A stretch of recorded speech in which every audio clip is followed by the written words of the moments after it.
ST स्टँडच्या घड्याळात रात्री 12चे ठोके पडले आणि त्या निर्मनुष्य एसटी स्टँडवरची स्मशान शांतता काही काळासाठी भंग पावली.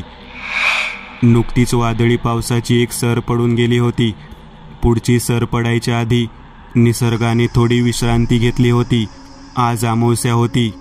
पौंड बस स्टँड नेहमी यावेळी सामसूम होत असतो, कारण शेवटची एसटी 11ला येते, जी मुक्कामी असते. जय एसटी स्टँडच्या बाहेर असलेल्या निर्मनुष्य रस्त्यावर एकटाच उभा होता. त्याच्या हातात एक बॅग होती. त्याला शेरगावला जायचं होतं, पण शेवटची एसटी पावसामुळे रद्द झाल्याचं समजलं होतं. शेरगाव तिथून 25 किलोमीटर लांब होतं. त्यात रस्तासुद्धा जंगलामधून जाणारा होता. त्यामुळे चालत जायचा प्रश्नच नव्हता, कारण जंगली श्वापद यांचा धोका मोठा होता. त्याने रस्त्याच्या दोन्ही बाजूला नजर फिरवली, पण दूरपर्यंत अंधार होता. कोणतंच वाहन त्या दिशेने येताना दिसत नव्हतं. रस्त्यावर असलेला खांब माफक अंतरापर्यंतच प्रकाश टाकत होता. जयने खिशातून सिगरेट काढली आणि शिलगावली.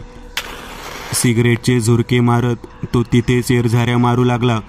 तेवढ्यात त्या किर शांततेला चिरत लांबून एका गाडीच्या येण्याची चाहूल लागली. त्याने डाव्या दिशेला पाहिलं. एका जीपचे हेडलाईटचे दिवे त्याच्या दृष्टीस पडले आणि तो सुखावला. जीप अंतर कापत कापत त्याच्या अगदी 40 फूट अंतरावर होती. जयने जीप चालकाला हात दाखवत लिफ्ट मागितली. जीप चालकाने जीपचा वेग मंदावत जीप जयच्या जवळ येऊन थांबवली. फार विचित्र होता तो दिसायला. सडपातळ शरीर, पण टोकदार मिशा, अंगावर एक पांढरा सदरा आणि पायजमा, डोक्याला फडके बांधलेलं आणि सावळा रंग. कदाचित यावेळी त्याला बघून कोणीही त्याच्याबरोबर जाण्याचा विचार देखील केला नसता. पण जयला शेरगावला जाणं खूप गरजेचं होतं. दादा, शेरगावला जायचंय, सोडताल का? जय म्हणाला. शेरगाव? त्याने कपाळावर आठ्या आणत जयकडे बघितलं. हो. तुम्ही कुठपर्यंत चालला आहात? मी चाललोय वळणे गावाला. ठीक आहे, बसा, पण 100 रुपये घेईन, तो माणूस म्हणाला. चालेल, असं म्हणत जय दुसऱ्या बाजूने दार उघडून जीपमध्ये बसला. जीपचा स्टार्टर मारत त्या माणसाने जीप सुरू केली आणि सुरुवात झाली एका भयंकर प्रवासाला. पौंड एसटी स्टँडचा परिसर सोडून गाडी उजवीकडे वळाली. दोन्ही बाजूला घनदाट असं जंगल, कच्चा रस्ता, नुकताच पडून गेलेला वादळी पाऊस आणि एक अनोळखी सहप्रवासी. 10 मिनिट झाली होती, पण तो माणूस काहीच बोलत नव्हता. जयला आता त्या शांततेची शिसारी आल्यासारखं झालं. भाऊ, या रस्त्यावर रात्री इतक्या लवकर सामसूम रोजच होतं का आज पावसामुळे झालंय? जयने विचारलं. रोज होतं, पापणीही न लावता समोर रस्त्याकडे बघत त्या माणसाने उत्तर दिलं. तुम्ही रोज याच वेळी इथून जाता का? जयने पुन्हा विचारलं. नाही. एवढंच म्हणून त्याने संभाषण जागीच संपवलं. तुम्ही वळणे गावालाच राहता का? जयचे प्रश्न सुरूच होते. हो, तो म्हणाला. त्याचं वागणं विचित्र होतं. काही वेळ तसाच शांततेत गेला. कच्चा रस्ता निमुळता असल्याने गाडीचा वेग फार नव्हता. 2-3 किलोमीटर अंतर पार झालं होतं. जयने खिशातून सिगरेट काढली आणि तोंडात धरून माचीसने शिलगावली. काडीपेटीचा तो आवाज कदाचित त्या माणसाने ऐकला आणि जयकडे पाहिलं.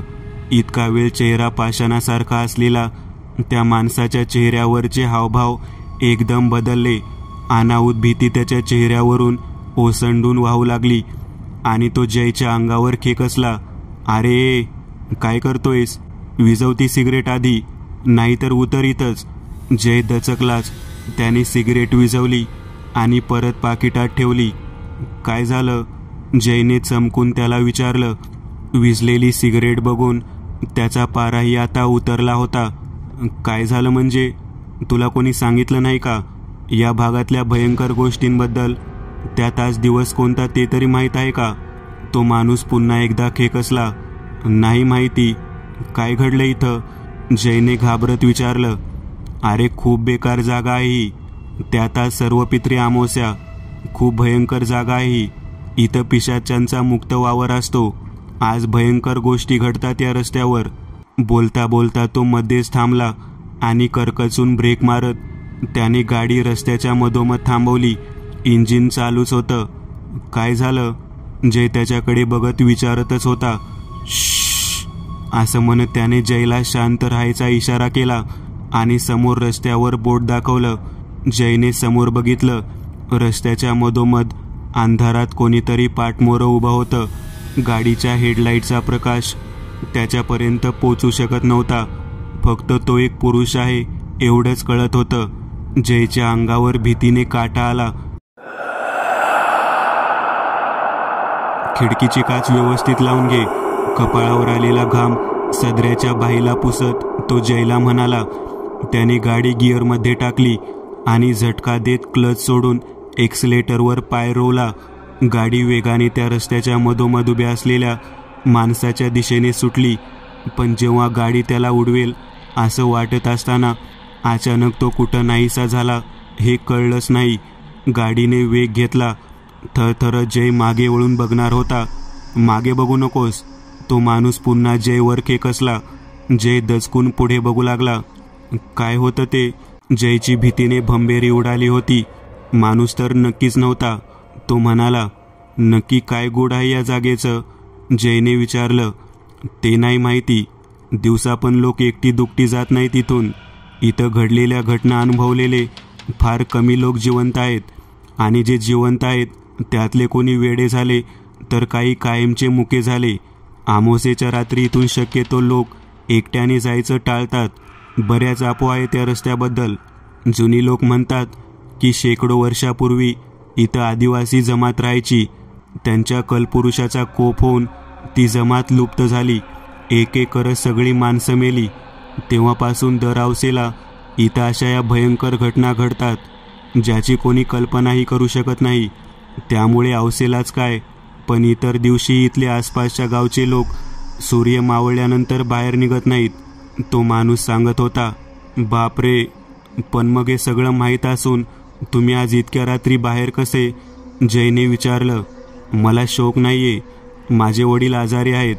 त्यांना पुण्याला हॉस्पिटलमध्ये भरती करावं लागलं म्हणून उशीर झाला. सकाळी गावातली दुधाची खेप असते म्हणून गावाला यावंच लागलं. तो म्हणाला. पण तू कोण आणि इतक्या रात्री शेरगावला का चालला आहेस? त्याने विचारलं. मी जय देशमुख, शेरगावच्या पाटलाचा भाचा. त्यांचं निधन झाल्याचं समजलं. माझ्याखेरीज कोणीच वारस नाहीये त्यांना. त्यांच्या चितेला आग द्यायला चाललोय. 6 वाजता समजलं की ते गेले. मग तिथून एसटी मिळायला उशीर झाला. त्यात वादळी पाऊस. कसाबसा इथपर्यंत पोहोचलो. पण हे प्रकार माहिती असते तर आज चुकून इथं आलो नसतो. जय म्हणाला. तुमचं नाव काय? जयने विचारलं. राजन माने. त्याने उत्तर दिलं. पुढे थोडा वेळ दोघेही काहीच न बोलता बसून होते. राजन त्या कच्च्या रस्त्यावरून गाडी दामटत होता. इतका वेळ शांत वातावरण होतं पण आता हळूहळू वाऱ्याची हालचाल सुरू झाली होती. जवळजवळ 7 किलोमीटर अंतर पार झालं होतं. अचानक गाडी गचके देत बंद पडली. जय आणि राजन दोघांच्या मनात धडकी भरली. कारण एकतर काही वेळापूर्वी घडलेला प्रकार, त्यात या परिसराबद्दल ऐकलेल्या घटना आणि त्यात अजून 18 किलोमीटरचा पट्टा बाकी होता आणि मध्येच गाडीचं अचानक बंद पडणं म्हणजे सगळंच विचित्र होतं. काय झालं? जयने विचारलं. बघतो. राजनने खिडकीतून अंदाज घेतला. इकडे तिकडे बघून तो सावधपणे बाहेर उतरला. बॉनेट उघडलं आणि मोबाईलच्या प्रकाशात तो गाडीत काय प्रॉब्लेम झालाय त्याचा अंदाज घेऊ लागला. जय गाडीतच बसून होता. आजूबाजूला असलेल्या घनदाट झाडीतून सळसळ असे पानांचे आवाज देखील त्याच्या काळजाचा ठोका वाढवत होते. हलक्याशा आवाजाने देखील तो दचकत होता. राजन बॉनेट उघडून बघत होता पण इंजिनमध्ये काहीच प्रॉब्लेम दिसत नव्हता. सगळं तर ठीक आहे. गाडी गरम पण झालेली नाही. मग बंद का पडली? राजनच्या मनावर भीती दाटून आली. परत एकदा बघतो स्टार्ट होतीये का असं म्हणून राजनने बॉनेट उघडच ठेवलं आणि तो गाडीत येऊन बसणार होता. पण जय आता तिथं नव्हता. राजनला क्षणभर धक्का बसला. हा कुठे गेला आणि कधी? राजनने आजूबाजूला बघितलं. जय, ए जय. राजनने रस्त्याच्या दोन्ही बाजूला बघून आवाज दिला, पण कसलाच प्रतिसाद मिळाला नाही. जयची बॅग गाडीतच होती. मग हा गेला कुठं? राजनला घाम फुटला. अचानक राजनच्या कानावर कुणाच्या तरी रडण्याचे आणि विवळण्याचे आवाज येऊ लागले. एकतर जय अचानक नाहीसा झालेला, त्यात हे विचित्र आवाज. राजन गाडीत बसला. त्याने स्टार्टर मारला आणि गाडी चालू झाली. तो गाडी चालूच ठेवून उतरला. बॉनेट बंद केलं. ते रडण्याचे आवाज आता आणखी मोठ्याने येऊ लागले. आता थांबण्यात अर्थ नाही, नाहीतर मी पण नाही वाचणार, राजन स्वतःशीच म्हणाला. गाडीत बसला. गाडी गिअरमध्ये टाकून त्याने क्लच सोडला आणि शक्य तितक्या वेगाने तो जीप घेऊन तिथून सुटला. जयचं काय झालं असेल? का ते पिशाचे त्याला घेऊन गेलं? राजन, थांब. कानावर आवाज पडला. तो जयचा आवाज होता. राजनने जीप चालवता चालवता मागे वळून पाहिलं. मागे फक्त अंधार होता. नक्कीच जयचं काहीतरी बरं वाईट झालंय, किंवा मग मला भरकटवण्यासाठी घडत असलेली भानामती असावी ही. राजन घाबरून गेला होता आणि असे अनेक विचित्र विचार त्याच्या डोक्यात येत होते. राजन, थांब. पुन्हा तोच जयचा आवाज राजनच्या कानी पडला, पण यावेळी जरा जवळून. राजन घामाने ओलाचिंब झाला होता. त्याने मागे वळून बघायचं टाळलं. तो त्या ओबडधोबड रस्त्यावरून जमेल त्या वेगाने गाडी पळवत होता, पण तेवढ्या समोर लांबवर रस्त्याच्या मधोमध कोणीतरी उभा असल्याचं राजनच्या दृष्टीस पडलं. राजनने गाडीचा वेग थोडा कमी केला. गाडी आता हळूहळू त्या व्यक्तीच्या जवळ येऊ लागली. पाठमोरा उभा असलेला तो व्यक्ती स्तब्ध उभा होता. राजनने जीप थांबवली. हातपाय गारटले होते. त्याने हॉर्न वाजवला. तसा तो व्यक्ती जीपच्या दिशेने वळला आणि हेडलाईटच्या प्रकाशात त्याचा चेहरा बघून राजनचं डोकं सुन्न झालं. कारण तो जय होता. स्तब्ध उघडे डोळे, रक्तात माखलेले कपडे आणि कुठलेही हावभाव नसलेला चेहरा. राजनकडे त्याची असलेली स्थिर नजर. राजन थरथरू लागला. विचित्रपणे किंचाळत तो राजनच्या गाडीच्या दिशेने धावत येऊ लागला. राजनची भंबेरी उडाली. त्याने रिव्हर्स गिअर टाकून गाडी वेगाने घ्यायला सुरुवात केली. तो मागे बघत गाडी मागे मागे घेत होता. किंकाळीचा आवाज आता बंद झाला. त्याने पुन्हा एकदा समोर रस्त्यावर नजर टाकली आणि त्याला परत एकदा धक्का बसला. क्षणभर पूर्वी गाडीकडे पळत येणारा जय आता तिथं नव्हता. रस्ता निर्मनुष्य आणि स्मशान शांततेने भरलेला होता. राजनने गाडी पहिल्या गिअरमध्ये टाकली आणि तो सरळ निघाला. भीतीने त्याचं अंग थरथरत होतं. जयचं काय झालं असेल? बहुतेक त्याचा बळी गेला, अशा शंका कुशंका मनात येत होत्या. अजून 15 किलोमीटर अंतर बाकी होतं. राजन गाडी दामटत होता. जीव वाचवून इथून निघायचं एवढंच त्याच्या डोक्यात होतं. समोर रस्त्याला एक हलकं वळण होतं. वळणावर त्याने गाडीचा वेग कमी केला. वळण पार करून समोर पाहिलं. रस्त्याच्या कडेला कोणीतरी अंग चोरून बसलेलं त्याला दिसत होतं. त्याच्या मनात धडकी भरली. आता गाडी थांबवायची नाही, हे त्याने मनात पक्क केलं. तो हळूहळू कडेला अंग चोरून बसलेल्या व्यक्तीच्या जवळून जाऊ लागला. अनाहूतपणे त्याची नजर हेडलाईटच्या प्रकाशात त्या व्यक्तीवर पडली आणि त्याच्या अंगावरून भीतीची लहर क्षणार्धात धावून गेली. कारण तो माणूस नव्हता, तो एक पुतळा होता. रंग उडालेला, पांढरा पडलेला, एखाद्या वृद्ध व्यक्तीचा पुतळा. निर्जीव रंग उडालेल्या पुतळ्याकडे क्षणभर बघून राजनने परत नजर रस्त्यावर वळवली. गाडीचा वेग वाढवला. तो पुतळा तिथं काय करत असेल? आणि तोही इतका विचित्र, राजन स्वतःशीच म्हणाला. त्याने मन दुसऱ्या विचारात गुंतवून घेण्यासाठी रेडिओ चालू केला. रेडिओवर कुठलं स्टेशन लागत नव्हतं. फक्त खरखर असा आवाज येत होता. राजनने रेडिओ बंद केला आणि तो रस्त्यावर नजर स्थिर ठेवून जीप दामटू लागला. राजन, प्लीज मला घेऊन चल. राजन, प्लीज मला घेऊन चल. रेडिओ आपोआप सुरू झाला आणि रेडिओमधून जयचा आवाज येत होता. राजनचं डोकं सुन्न झालं. भीतीने अंगावर काटा आला.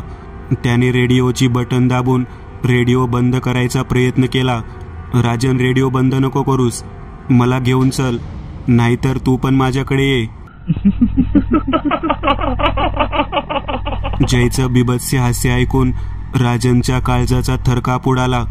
त्याने पूर्ण ताकदीने रेडिओ सॉकेटमधून बाहेर खेचला आणि चालत्या गाडीतून बाहेर फेकून दिला.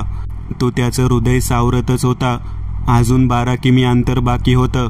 दररोज हे अंतर तो 1 तासात कापायचा, पण आज 2 तास होऊन गेले तरीही त्यांचा प्रवास संपत नव्हता. रस्त्यावर दूरवर पुन्हा त्याला कोणीतरी रस्त्याच्या कडेला उभा असल्याचं जाणवू लागलं. त्याच्या हृदयाची धडधड वाढली. हाताला आलेला घाम शर्टाला पुसून त्याने स्टिअरिंग सांभाळत वेग वाढवला. जसजसा तो जवळ येऊ लागला तसं त्याला रस्त्याच्या कडेला कोण उभा आहे हे स्पष्ट दिसू लागलं. एक तरुण नऊवारी साडी नेसलेली स्त्री हातात बाळ घेऊन उभी होती. कपाळावर मोठं कुंकू, कोणतेही हावभाव नसलेला चेहरा, डोक्यावरून पदर आणि नाकात विचित्र अशी नथ, केस मोकळे सोडलेले. तिला बघूनच राजनच्या अंगावरून भीतीची लहर धावली. राजनला जाणवलं हा पण सापळा आहे. त्याने तिच्याकडे नजर टाकली, पण गाडी न थांबवता तो तसाच पुढे निघून गेला. ती स्तब्ध शरीराने फक्त जीपला थांबवण्यासाठी हात दाखवत होती. राजन वेगाने गाडी पुढं घेऊन आला, पण पुढच्याच वळणावर त्याला परत कोणीतरी रस्त्याच्या कडेला उभा असल्याचं जाणवलं. त्याने हृदय सावरत गाडीचा वेग पुन्हा वाढवला. जसजसा तो त्या व्यक्तीच्या जवळून जाऊ लागला तसं त्याला ती व्यक्ती नीट दिसू लागली आणि त्याची वाचाच बसली. कारण ती स्त्री होती जी काही क्षणापूर्वी त्याला रस्त्याच्या कडेला दिसली होती. पण यावेळी ती जरा वेगळी वाटत होती. तिच्या कडेवरचं मूल जरा मोठं वाटत होतं आणि मगाशी बघितलं होतं तेव्हा ती 25-30 या वयातली तरुणी होती, पण आता ती जरा वयस्कर वाटत होती. राजनने देवाचं नाव घेतलं.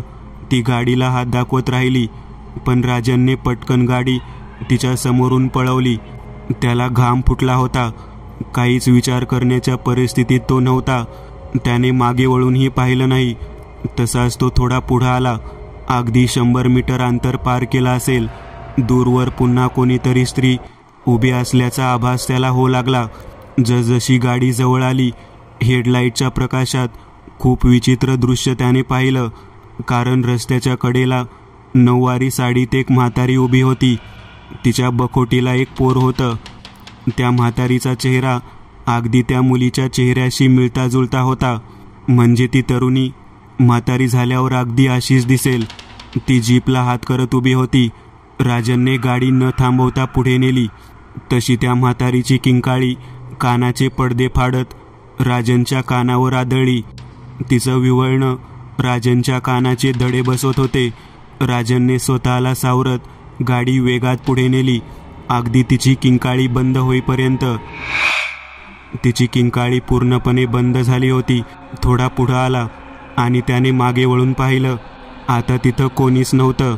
राजनने नजर पुन्हा रस्त्यावर घेतली. तो त्या म्हातारीच्या किंकाळीने चांगलाच घाबरला होता. गाडीच्या इंजिनच्या आवाजाव्यतिरिक्त कसलाही आवाज त्याचं हृदय थरथरवत होता. घामाने तो ओलाचिंब झालेला होता.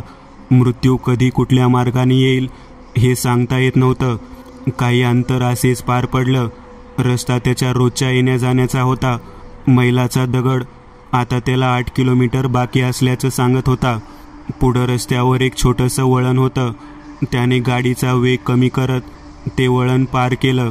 वळणावरून त्याला गाडीच्या मागे कोणीतरी पळत येत असल्याचा भास झाला. त्याने सावधपणे मागे वळून पाहिलं. गाडीच्या मागे 2 विचित्र अशी दिसणारी मुलं पळत होती. अंगावर फक्त एक कपडा गुंडाळलेला, गळ्यात कसल्या तरी विचित्र माळा आणि काळ्या रंगाची दिसणारी ती पोरं कातकरी भाषेत काहीतरी बरळत जीपच्या मागे पळत होती. विचित्र आणि तेवढंच भयानक ते दृश्य पाहून राजनला जवळजवळ मृत्यू दिसल्यासारखं झालं. राजन जीप पळवत पळवत पुढं आला. त्या पोराचं ओरडणं हळूहळू ऐकू यायचं बंद झालं. भुरभुर असा पाऊस आता सुरू झाला होता. चित्रविचित्र घटना काय कमी होत्या जो आता पाऊस पण सुरू झाला. राजन स्वतःशीच म्हणाला. हळूहळू भुरभुर पाऊस मुसळधारपणे येऊ लागला. आता गाडी चालवणं अधिकच अवघड होणार होतं. कारण पुढच्या काचेवर पाणी साचू लागलं. वायपर चालू करून राजन शक्य तितक्या वेगाने गाडी चालवत होता. रस्त्याचा अंदाज येणं आता जरा कठीण होऊन गेलं होतं. आता समोर त्याला त्याच्या गावाची वेस दिसू लागली होती. पण शेरगाव कधी पार केलं मी, तो स्वतःशीच म्हणाला. कदाचित या सगळ्या अघोरी घटनांमुळे मला समजलं नसेल, कारण अंधार पण खूप होता. त्यात या भागात पावसाळ्यात 8-8 दिवस लाईट नसते, त्यामुळे कदाचित मला समजलं नसेल. त्याने सुटकेचा निश्वास टाकला. गावाची वेस बघून राजनच्या जीवात जीव आला. गेले 2-2.5 तास सुरू असलेलं दुष्टचक्र अखेर संपलं होतं. त्याने गावाच्या वेशीतून गाडी आत घेतली. सगळीकडे अंधारच अंधार होता. रॉकेलच्या लालटेनचे दिवे गावातल्या घरांच्या बाहेर टांगलेले होते. त्याचाच काय तो प्रकाश होता. आणि राजनच्या जीपचा हेडलाईट. सगळीकडे स्मशान शांतता पसरलेली होती. राजनने जीप घरासमोर लावली. मोबाईलच्या बॅटरीच्या प्रकाशात तो खाली उतरला. चालत दरवाजापाशी गेला. दाराची कडी वाजवणारच होता, पण त्याच्या लक्षात आले की दार उघडच आहे. दार हळूच ढकलून तो आत शिरला.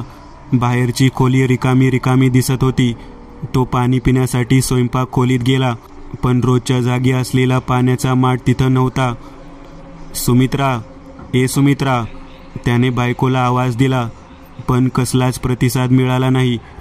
तो किचनमधून बाहेर आला आणि झोपायच्या खोलीकडे आला. खोलीचं दार अलगद ढकलून तो आत शिरला. पलंगावर कोणीच नव्हतं, ना सुमित्रा ना बंटी. एवढ्या रात्रीचे गेले कुठं? राजनला काळजी वाटू लागली. बहुतेक सुमतीकडे गेले असतील. सुमती ही राजनची बहीण शेजारीच राहायची, कारण तिचं सासर शेजारीच होतं. राजन खुर्चीवर टेकला आणि डोळे मिटून जरा विसावतच होता. तितक्यात, काय हो, त्या बाईसाठी गाडी का नाही थांबवलीत? हे शब्द राजनच्या कानावर पडले. आवाज सुमित्राचा होता. राजनच्या काळजात चर झालं. सुमित्रा, कुठे आहेस तू? तो पुतळा तिथं काय करत होता? परत सुमित्राच्या आवाजात ते वाक्य राजनच्या कानावर पडलं आणि त्याला काय वाटलं कुणास ठाऊक. तो तडकाफडकी खुर्चीवरून उठला आणि चाच पडत दरवाजातून बाहेर पडला आणि समोर जीपच्या आत शिरला. त्याने गाडीचं इंजिन सुरू केलं. हेडलाईट चालू केले. हेडलाईटच्या प्रकाशात त्याने घराकडे नजर टाकली आणि त्याच्या पायाखालची जमीन सरकली, कारण घराच्या जागेवर गर्द झाडीखेरीज दुसरं काहीच नव्हतं. त्याने हेडलाईटच्या प्रकाशात समोर पाहिलं.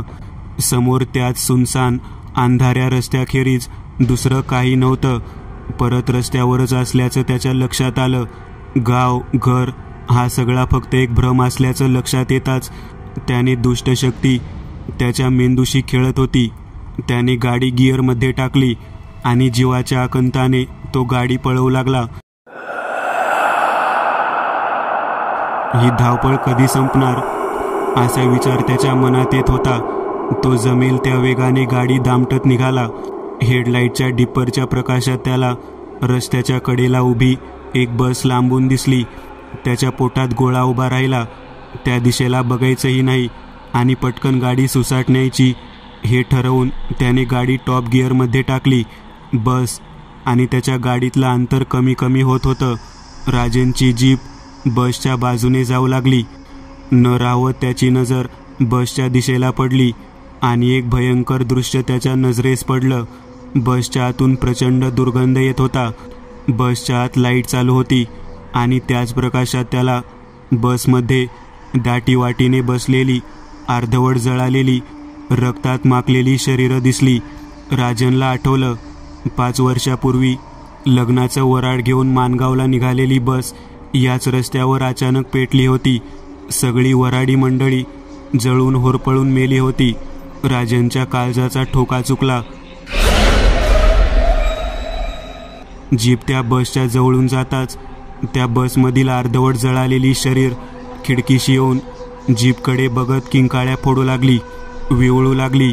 राजन जीव वाचवत त्या पट्ट्यातून निघाला खरा, पण ठराविक वेळाने घडणाऱ्या भयंकर घटना त्याच्या धैर्याचा अंत बघत होत्या.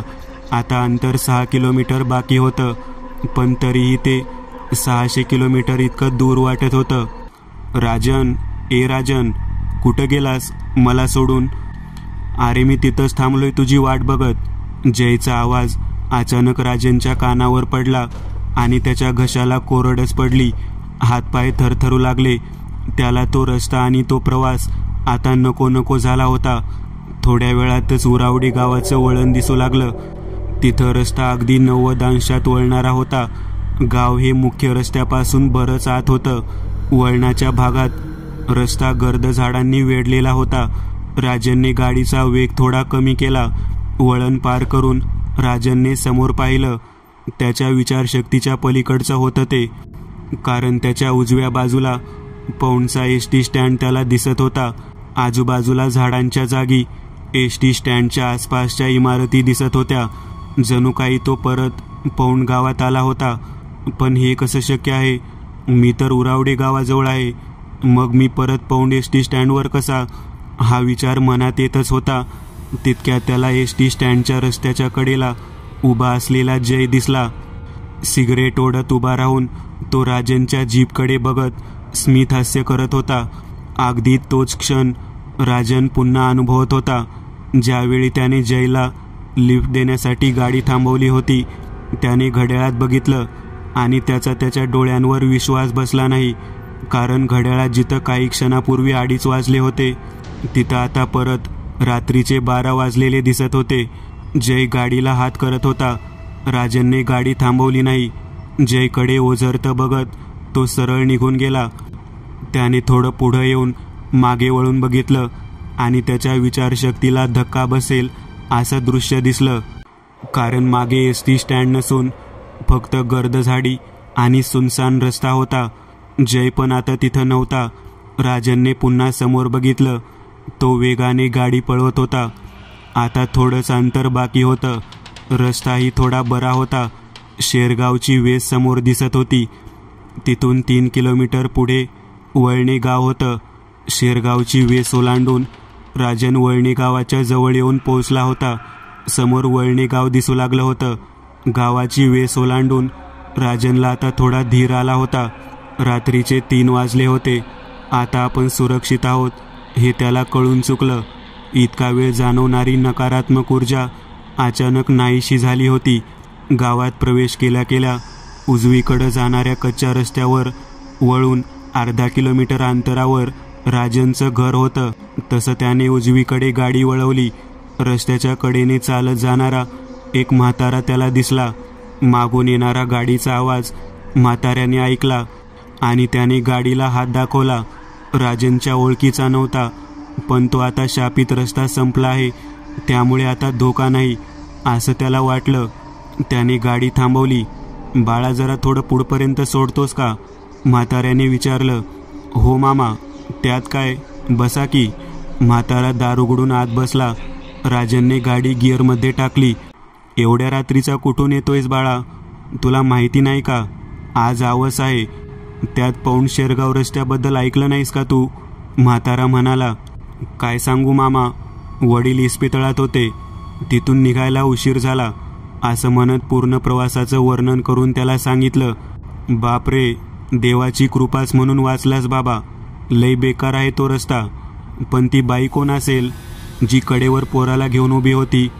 ती शेरगावच्या पाटलाची सून ओली बाळांतीन होती. आवसेच्या रात्री तिला हॉस्पिटलला घेऊन जाताना मेली ती. त्याच रस्त्यावर झाली 35 वर्ष त्या गोष्टीला. असं म्हणतात ती 3 ठिकाणी उभी असलेली दिसते, तरुण, प्रौढ आणि म्हातारीच्या रूपात. बापरे मामा, मला एक पुतळा पण दिसला होता तिथं, रस्त्याच्या कडेला रंग उडालेला पुतळा.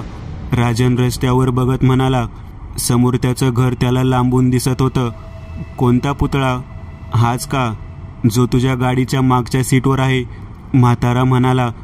ते वाक्य ऐकून राजनने दचकून मागच्या सीटवर बघितलं आणि त्याच्या डोक्याला झिनझिन्या आल्या. कारण जीपच्या मागच्या सीटवर तो अंग चोरून बसलेल्या म्हाताऱ्याचा रंग उडालेला पुतळा राजनला दिसला होता. त्याची वाचाच बसली होती. राजनचा मेंदू आणि मन दोन्ही सुन्न झालं होतं. त्याने म्हाताऱ्याकडे नजर फिरवली. त्याच्या चेहऱ्यावर एक विकृत स्मित हास्य उमटलं होतं. कोण आहेस तू? राजनने थरथरत विचारलं, मीच आहे तो कोपलेला कुलपुरुष. जय बनून मीच तुझ्या गाडीत बसलो होतो. हा पुतळा माझाच आहे. आवाज संपायला अजून काही क्षण बाकी आहेत आणि माझं सावज मी इतक्या सहज सोडत नाही. माणसाचं रक्त पिऊनच माझी तहान भागते. तो विकृतपणे हसत होता. त्याचं ते हास्य बघून राजनच्या तोंडून एक किंकाळी बाहेर पडली. दुसऱ्या दिवशी राजनची जीप त्याच्या घरापासून अगदी हाकेच्या अंतरावर उभी असलेली सापडली. पण आजपर्यंत कोणालाच माहिती नाही की राजनचं नक्की काय झालं. आजही दर हौसेला तो कुलपुरुष जयच्या रूपात त्या रस्त्यावर सावजाची वाट बघत उभा असतो.